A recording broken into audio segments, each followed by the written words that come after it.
Current bill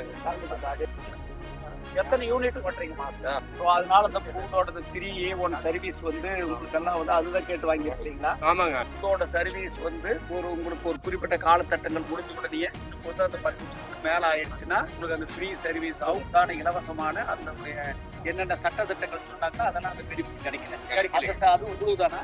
கிட்டத்தட்ட நிறைய GST அப்படியெல்லாம் போட்டு எல்லாம் கொடுக்குறாங்க. நாம வந்து பர்கூர் மலையில சாமந்தி பூ அப்படிங்கிற அந்த விளைவிக்கக்கூடிய அந்த பூந்தோட்டத்துல நின்றுட்டு இருக்கோம். இருக்கக்கூடிய விவசாயம் செய்து கொடுக்குற மக்கள் வந்து மிகப்பெரிய ஒரு குறையா இங்க மட்டும் இல்லை. நான் வந்து அந்த தொகுதியில பூக்குழு இருக்கிற இடத்துல கூட ஒரு விவசாயிகள் ஒரு குரூப் ஆஃப் பீப்புளை சந்திச்சேன்.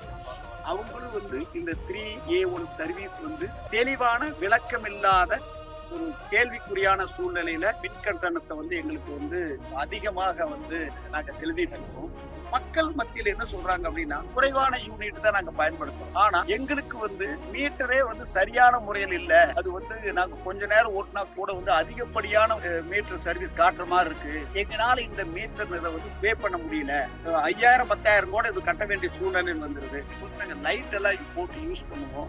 இந்த மாதிரி ஒரு சூழ்நிலையில நாங்க பண்ணிட்டு இருக்கோம். ஒரு அரசாங்கத்தினுடைய கடமை என்ன? மக்களுக்கு தெளிவான விஷயத்தை எடுத்து சொல்லும். ஒரு யூனிட்டுக்கு எவ்வளவு மின்சாரம், எத்தனை யூனிட் வரணும், 500 யூனிட் வரணும் பயன்படுத்துறது குறைவான 4.50 பைசா அப்படின்னு சொல்லி இபி சர்வீஸ் கனெக்ஷன் பத்தி பேசினாவும் இருக்கு. இதே வந்து பீக் அவர்ஸ் அப்படின்னு சொல்லி வச்சிருக்காங்க.